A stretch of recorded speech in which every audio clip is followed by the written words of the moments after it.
Welcome back. I've always wanted to do that. Our next presenter today is Kayla Maddox. She's the product training and education program manager at Tartar Farm and Ranch Equipment based out of Liberty, Kentucky.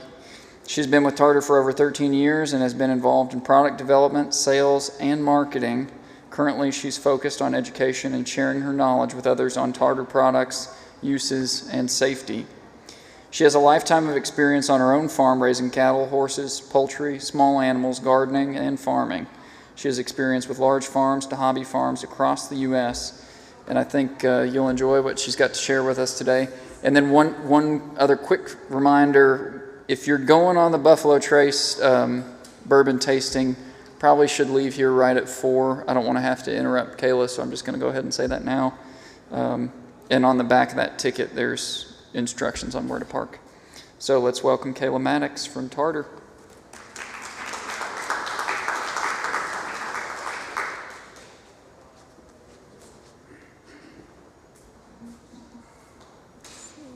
If I know how to work this thing. Hello everyone. I know you guys are just plumb exhausted, and I'll try to make this as quick but as informative as I can.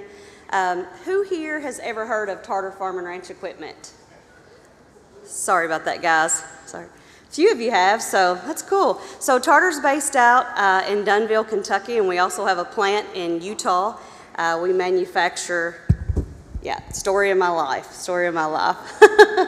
We manufacture livestock handling equipment, gates, panels, to three-point equipment, and we also make water troughs and garden planters. And that is something over the last couple years that has just exploded. So I brought some samples of some of the product that we manufacture with me today. Some of those items are out in the hallway. Some are just stationed right outside, and then we've got a few things inside. So if you see something that you're interested in, come and see me. I'm glad to answer questions. I've got cards and catalogs. If you find something that you just can't live without, because Tartar's a manufacturer, we just make the product. So we rely on folks like Tractor Supply, Southern States, Rural King, and all those great dealers to get those things for you, so we can definitely show them a part number and see what they can do for us.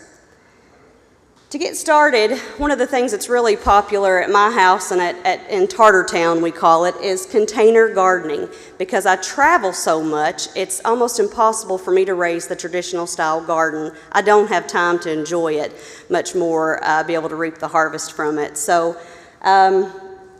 one of my favorite things about container gardening is less weeds equals less work. How about that? Amen?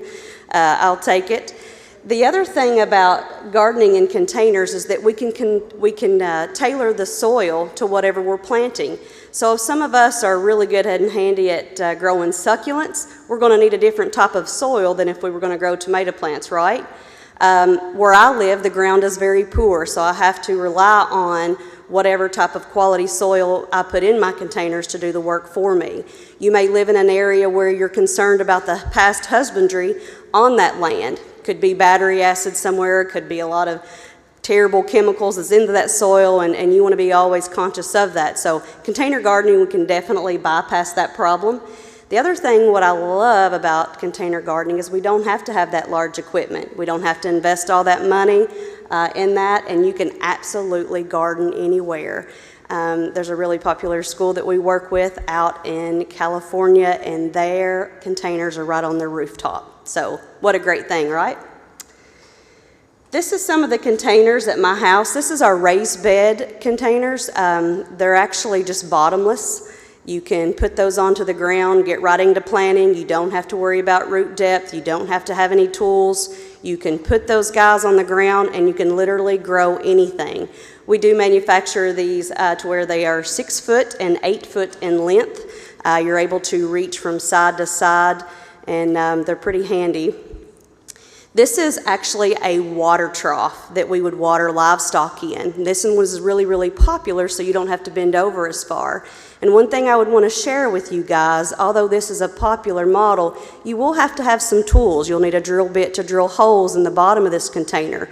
Just like Mother Earth, we want to mimic that drainage as well as possible. If we've got poor drainage, then our plants are going to be sick or worse. So this is at my house. I started out, you can see with those little cheesy rollers on the bottom. I did get 3, but they didn't last long, so lesson learned really quick. So we would need a drill bit to drill some holes. I like this container because it was a one and done deal. I've had this container on my porch now for 5 years. It still looks brand new. I just change out my plants year to year. And I like it because it offers that height. And a lot of folks ask us, well, which container do I need, Kayla? Would you rather have that shorter version that you just showed me, or do you like this version? Before you go out and pick any type of container to grow in, guys, I'm not a professional gardener, but learning from experience, I would think about what are you going to grow. And what I mean by is if we're going to grow lettuce, 3-4 inches of root depth, we're okay. If we're going to grow tomatoes, we need at least 15 to 20 inches of root depth, right, for that plant to grow properly. So that's just something I want you guys to be mindful of when it comes to deciding on a container to go with. When we think about different materials to use to plant in, we want to think about those chemicals. One of the popular things that I saw as a kid is everybody used railroad ties to put around their garden. A lot of folks still use it, but I want you guys to think about what's inside of those railroad ties, because whatever's inside of that material is going to leach out into the soil, into your tummy. So just something to be mindful of. And depending on which container you want to go with is what kind of room do you have to offer. I might have a small space. You may have, sky's the limit. You can get as big a container as you want. So definitely something to think about.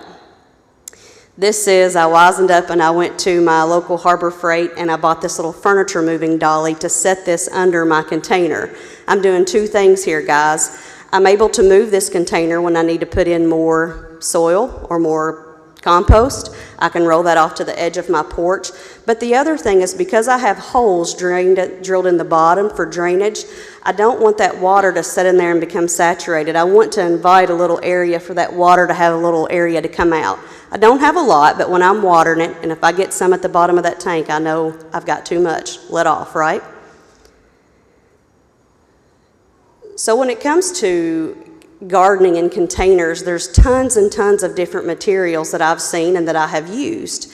We see galvanized, we see wood, plastic, just rounded soil matter, bales of straw, to even fabric baskets. And all of those are great, and you just have to decide which one is best for me. This here is 3 different types that I have. This one over here with the little red stand is currently at my house now. You all got your drinks out of the tanks in the kitchen at lunchtime in the same container. I drilled holes in the bottom of it, filled it with really good quality soil, and that's on my back patio. So my cilantro, my basil, my dill, my parsley is all there. That was put together right when COVID hit. And you're talking about a great little therapy program I put together, and that guy's still there and striving. The one in the middle is when I first moved out on my own. Poor people have poor ways. I went out to the barn, and that's what material I had. I used it. It was not treated. And that garden lasted me for about a year, and it fell apart. But I'd done what I could do with what I had at the time. So that's always something to be mindful about when it comes to planting in a container. The one on the very end, I had an extra feed bunk. I know about those tartar folks, and I've got a little bit of tartar product laying around my farm. So when COVID hit, everything was shut down. I had that extra bunk feeder. I took out a drill with a bit, and I drilled me about 15 to 20 holes in the bottom of that little 5-foot bunk, and I filled it up with some compost manure and the rest with potting soil, and I put bok choy and strawberry plants in it. That container has still got those strawberry plants in it, and trust me, when it comes time to mow, I make a little visit by and grab a couple little snacks on my way through. I was able to move it from that location because of those runners on that trough, and I could relocate it later. One of the big questions we get a lot, though, at Tartars, folks will ask us, is galvanized safe to plant in? And the answer is yes. Galvanized is actually an essential micronutrient to plants. So, is that the only thing you need to plant in? No, but they work great, and they are safe to plant in. This is some more of the containers at my house that don't have the bottom. You can see that we talked earlier about root depth, and these planters stand a foot tall, but because they don't have a bottom in them, I'm not as concerned about root depth. My plants are going to take up what soil I put in there, but they're going to go beyond that into the ground, and they'll be just fine. I'll put in lots of composted manure, then I'll put in my potting soil, and on the very top, you can see that I actually have pine needles being used as my mulch. Most of our traditional garden plants are happy to have something such as pine needles. As it breaks down over time, that adds organic material and feeds back into the plant, adding nutrients. So whether you use straw, pine needles, a natural mulch, not dyed mulch, but a natural mulch, I would definitely recommend to find some sort of mulch to use in your garden. Kayla's hard lessons learned. Boy, I could sit here all day on this topic, but the one big thing is water source. Make sure, guys, wherever you put this garden at, you want to enjoy your garden. And so you don't want to be guilty of packing water for 5 miles if you don't have to. So think about that water source. Think about your location. Depending on what you're planting, your plants could either need 4 to 6 hours or 6 to 8 hours of daylight. So that's something that you want to be mindful of. And, trees, if there's a lot of trees around, those trees are going to rob your plants of water. If it's black walnut, you're going to have other problems. We want to think about our root depth that the plants that we're planting needs. And we want to make sure that we've got our soil matter homework done. There's lots and lots of popular brands of potting soil that cost quite a bit, but that's not going to be your friend when it comes to planting. So really, really do your homework there. And when I say soil matter homework, a lot of guys will get these containers home and they want to just go use topsoil. They'll go find the best topsoil in town. And I want you to think about anytime that we move dirt and that ground gets exposed to the weather, what happens? It becomes packed like concrete, doesn't it? Well, imagine if you took that topsoil in a container and when it gets exposed to the air, to the weather, your plants cannot get that air, they cannot grow, and then you're going to be in a really bad mood because your crop's going to fail. So I really want you to think about that. On those lessons learned, you can see that planter, I got really happy really quick, and I put about 8 tomato plants in one 8-foot planter. I had the prettiest, greenest plants known to man, but I had no red tomatoes, none. So I had to do the horrible thing, and I had to go out and pluck some of those plants because I had too many. So lesson learned, just make sure that we do our homework and give those guys some elbow space so they can grow properly. Who remembers back when we would take our school pictures? All the tall kids got to be in the back, right? Well, guess where I got to be? In the front. Same thing when it comes to planting. I want you guys to think about where your plants are going to live. We want to put the taller guys in the back and the shorter ones in the front, just like this picture here of flowers. We've got the lilies in the back and the little pansies here in the front. And that's another prime example. That container, I only needed about 6 inches of root depth. So I didn't fill that container completely with soil. That would cost a fortune. I went out and I found things that are fillers, such as old seasoned firewood, not black walnut, is laying in the bottom of that tank. I drilled my holes, put in old firewood. I've got sticks, I've got mulch, I've got some old bales of straw. There's just a little bit of everything in there. And you can use absolutely whatever you want to use for filler. Just be mindful what you put in there, because what is in there is going to leach into your soil. And make sure that you leave enough room in that container to accommodate your root depth. So we talked a little bit about that top layer, pine needles as mulch, or wood mulch, straw, we can definitely do that. We talked about filler, what to put inside of these containers. Different things. They call it lasagna gardening. Just makes me hungry to eat all that pizza. But definitely wood, straw, sticks, leaves, any of that sort of stuff. You want to make sure that you're leaving your plants plenty of room. Don't do like what Kayla did and get too happy. And companion planting. Has anybody heard of companion planting? Yep. Okay. So some of the reasons why we want to companion plant. Pest control. Did anybody fight squash bugs last year? Vine borers. Am I the only one? No, I'm not the only one. They were the devil. Yeah.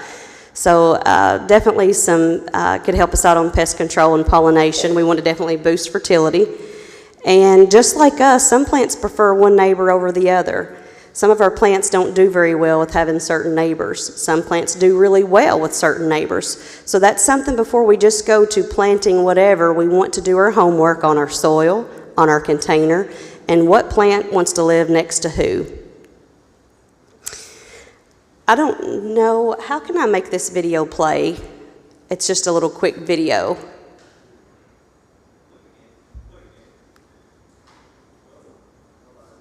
You lied? Okay. No video? It's okay if not. What is it? Is it playing? Oh, okay. This is actually a tank used for livestock, and I put it on one of these little stands. I bought that little black screen at Amazon. It's on a little drawstring. That's to keep my grass clippings and leaves out. But I'm catching the water runoff of my little greenhouse. It goes into my tank. It's on a stand. And I actually had a recycled washer hose.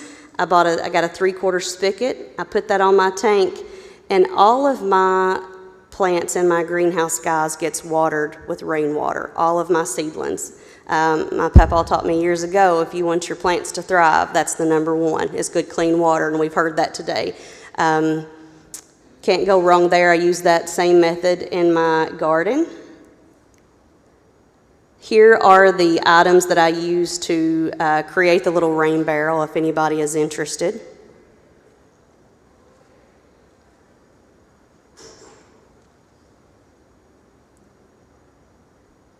Everybody got it?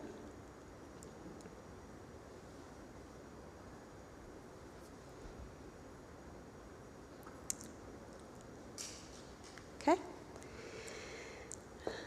So we covered mulch already. Rocks are my new best friend. I live on a hillside, and so I have to have rocks to level everything.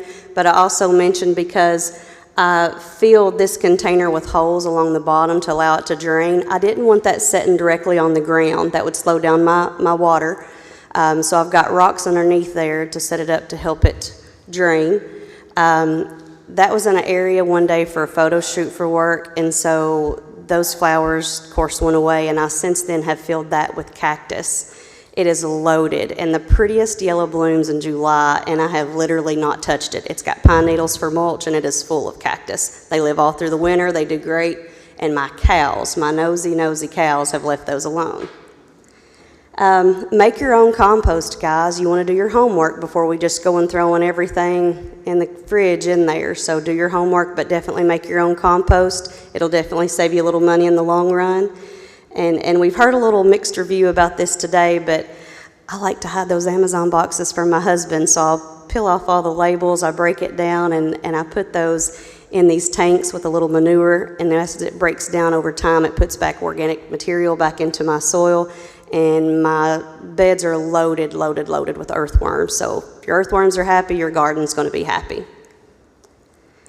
This is one of my favorite recipes. I am not an organic gardener, but I try to be mindful of what goes around my plants. Now, I want you guys to take in mind, whatever this mixture hits, it will kill it. Do not spray this directly on your vegetables or your flowers. This is just for the weeds, so on a day that there's no wind, it's very calm, this would be a good mixture. I like that particular sprayer. Otherwise, the Epsom salt will clog the traditional style sprayers up. As far as the dish liquid, I use that, I think it's pronounced Castile soap. It's not supposed to have all the yuck in it as most, so if it does get near your plants, you're a little better off. And trust me, whatever, even dock. I don't know if anybody here has fought or tried to fight dock in the past. This guy will get it. Heavy muscle. Has everybody got that wants it? Okay. And at the end of the day, I say just buy the plant. Don't second guess. Don't question yourself. Just do it. This is actually, again, at my back patio with some heirloom zinnias, and it's just a fun way.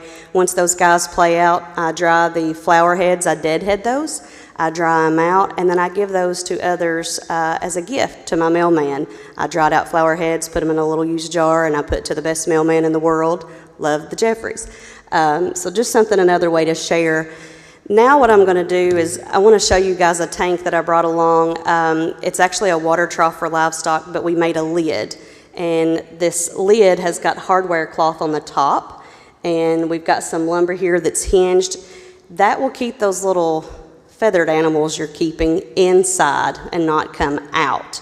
So we'll just show a little quick shot of that. When we get done doing that, I've got a tank, guys. I'm going to show you how to complete a wicking bed out of one of our containers. So we'll get a shot on this guy real quick.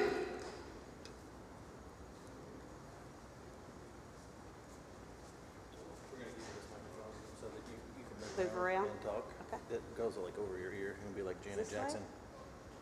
Promise I don't have moves like Janet. I think you just put that in your pocket. Got it. All right. All right, ready to roll? Is that cool? Okay. All right, does anybody here have poultry at home? Has anybody raised chicks before? Have you ever got a Rubbermaid container and you wondered overnight what's going to happen? Is the cat going to knock the heat lamp off? Or, you know, there's lots and lots of things. I'm that worrywart person. I worry about everything. If it could be worried about, I've got it covered. So at my house, I use a stock tank. That's all great and well. But at some point in time, they end up learning how to fly out really quick, right? Or you've got that nosy little cat that lives to be a rebel and wants to stay in trouble. So this way, we used some lumber here just to make ourselves a frame. We took some hardware cloth and stapled it to the wood. It's got piano hinges on the back side so that you can strap your heat lamp to the top. We've got a little bungee strap here that will allow you to open and close. Now, one of the things that I do at home when I'm raising chicks is I would be saving all those pizza boxes, and I would be laying those pizza boxes out in here flat and then putting my shavings down. When it's time to clean out, I just pick up the whole pizza box that's got the dirty litter and I do away with it. The other great thing is newspapers or even old, outdated Christmas paper. I'm horrible at wrapping anyway, so it's good for something. I'll use that in here as my underlayment for the litter. So, and then I'll also save a little bit of that litter to the side and use it in other places into my garden. So I wanted to show you that really quick. Does anybody have any questions about this container? Nobody? Does anybody have any questions about the slide that we just went through? Nobody? Nothing? I've got a question on the container. That with it being metal, if it's in the sun, does it not ever get too hot and it bakes the worms in the dirt? So any type of raised bed is going to hold a little bit more heat than if it was in the ground. They'll heat up a little quicker. If you're in somewhere like Arizona and you're concerned about that, typically for us it's never been a problem. But you know, if you're in somewhere in Arizona and you got a lot of foliage that's laying over on the outer rim, I have seen folks take like pool noodles and run around the top brim of the container. Here I've never had a problem with any of my containers, and that's not something we would see in our area typically. But that's a good question. Anybody else? Nope. Let's garden. Let's make a planter. Which way you going? Okay. All right. And you just show me where to go to with this. Is that okay there? Are you happy with that? Perfect, perfect, perfect. All right, so we talked about a few minutes ago on our water troughs, we have to put a lot of holes in it to drain, right? Don't forget that. For that style, that's a must. Lots and lots of holes in the bottom to drain. But what I'm going to do on this system is I'm going to create a wicking bed. Who has flower pots at home that you put water to the bottom portion of the pot for the plant to drink? Anybody? Yeah? Okay, so this is the exact same concept.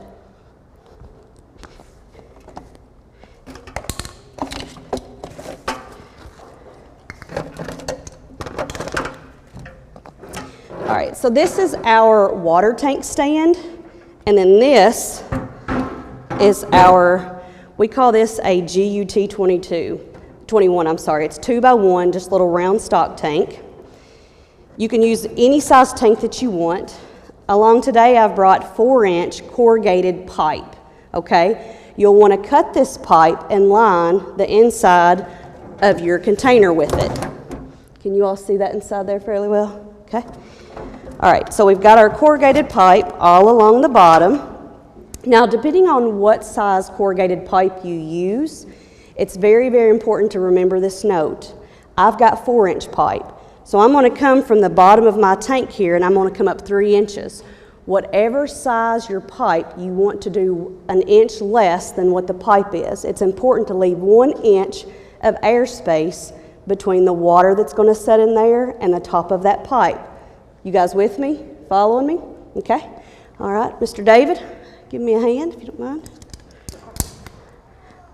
Do this. And we'll probably could see right here. Let's do it right here. So on your all stock tanks, there's a little brim at the bottom. Don't include that. We're going to set the measuring tape right on top of the brim. We're going to come up at 3 inches. We're going to make us a mark. And now we're going to take a drill bit and we're going to drill a hole right here. What this hole is for is once this water gets so much water in, so once this tank gets so much water in it and it gets full, this is going to be the overspill hole. So you can't overwater here. If it's sitting outside in the rain and it gets water, it's going to come out this overfill. Okay?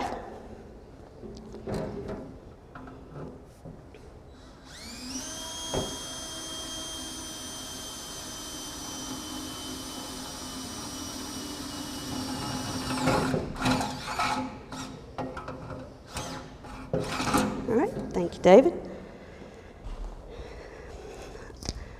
Okay, so this is just 3/4 inch pipe. You'll want it to, once you put it in your tank, you can leave however much sticking up that you want. You just need enough to be able to put the hose in. The bottom of this 3/4 inch pipe, it's very, very important that you cut it at an angle. You can't cut it flat. If you were to cut it flat and you put water in here, it can't go anywhere, right? So you cut it at an angle so that the water can flow out freely. So then that's going to go in here. Now we're going to have some landscaping fabric, and we're going to put our fabric over top of the black corrugated pipe. What's important to do with this fabric is you want to lay it over top of the corrugated pipe, and you want to make sure the ends of that pipe is sealed with this fabric. You don't want dirt falling down in the ends and then filling up the holes. You guys follow me? Okay. In my pocket somewhere. Yep, right here. I personally, guys, at home would go with a heavier quality fabric. We do a lot of these, so we just picked this up at our local hardware store. I don't know if you guys can see on camera. It's just like making a bed. You want to tuck that fabric in really, really good on the ends of the pipe. All right, I'll let you do your side, David. Get in there. I'm going to double this guy and come and do it again. Can't have too much, right? I was the kid that got in trouble at school for using too much glue. All right, now we got that sealed in really good. Now we've got some more. Would you get our other pack, Mr. David? We're going to use our other pack and we're just going to come up along the walls, okay? Now make sure this 3/4 inch pipe, we want it sitting directly on the bottom of the tank. So now the concept of this, guys, I'm sure you guys are following along. I'm going to come with my water hose with city water, well water, whatever kind of water you've got, and I'm going to put my water in this little 3/4 inch pipe, okay? That way I'm not putting water on my foliage. I'm sending the water straight to the bottom of this tank for the root system. That's a win-win situation for everybody. In about June or July, when it's super, super hot, we're not getting a lot of rain, I don't have to water my garden herbs that you all saw earlier about once every 2 weeks. That's nice because I travel, I'm on the road a lot. I don't have to worry about all the fungus. I don't have to let that city water sit out in the sun before I put it to my plants. If I water here, once it gets too much, it starts coming out this hole here and I know I've got enough water. If it's raining and it gets so much, it comes out that hole and just continues right on, so I'm good. So right now, I've got this same system at home. I've got hoops over it with tobacco canvas and I'm growing my lettuce and my onion sets in it. When that cool type plant plays out and it's done, I'll remove the tobacco canvas and the hoops and I'll throw in some parsley, some more basil, and that is a container that I can use all year round. It's right there at my back patio. I have a family member that's in a wheelchair. She's able to enjoy this as well. This can absolutely be put anywhere. That's what I love, love, love about this. All right. Should we change your name to Vanna White? No. No? Okay. Okay. I think you'd make a better Vanna than me. Now we're ready for our potting soil. And guys, I can't stress enough, if you're going to plant anything in a container, good quality potting soil is going to be your best friend. I'm not sponsored by this company, but this is a brand that I love. I'm not saying that you have to go out and get this brand, but can we show them the front of the bag, David? I buy this at a local greenhouse. There's lots and lots of different places that you can buy it. I want to show you guys, I don't know if you can see the camera here, that's what real potting soil should look like. Look how pretty. It's not mulchy, it's not dry. I mean, that stuff is beautiful, beautiful, beautiful, and your plants will absolutely thrive in it. All right.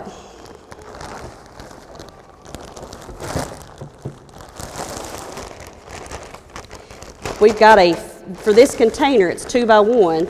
Our bag of potting mix is a 50-pound bag.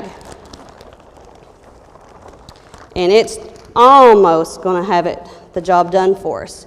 Now in these type of containers, I'm a fan of mixing just a little bit of playground sand. And the reason why is I want to promote water drainage, right? I want to create what Mother Earth's got going on. I want to, try to replicate that same setup. It's nothing pretty, no measuring cups, just put her in there, mix it in. It's just like making cornbread. Does anybody have any questions so far? Playground sand.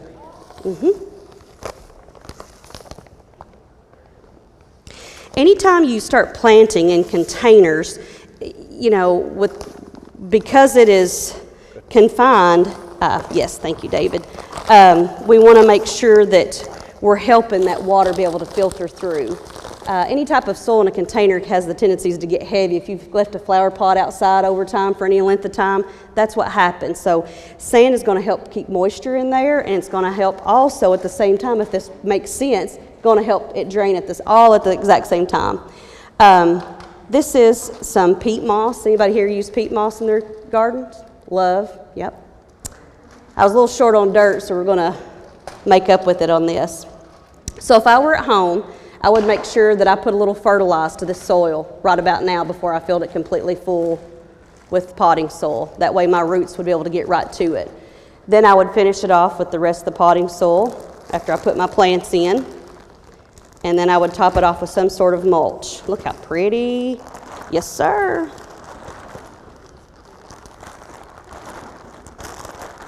Go ahead. Now, the other thing I want to mention to you guys, if we were at home and we were going to do this, before I put my plants in here, you need to allow this container some time for that water to wick up to the roots, okay? That's going to take a period of time. So put your water in here. When water comes out, you've had enough. If you want to plant that day, if you're like me, I'll admit it, no patience, I want to plant today, son.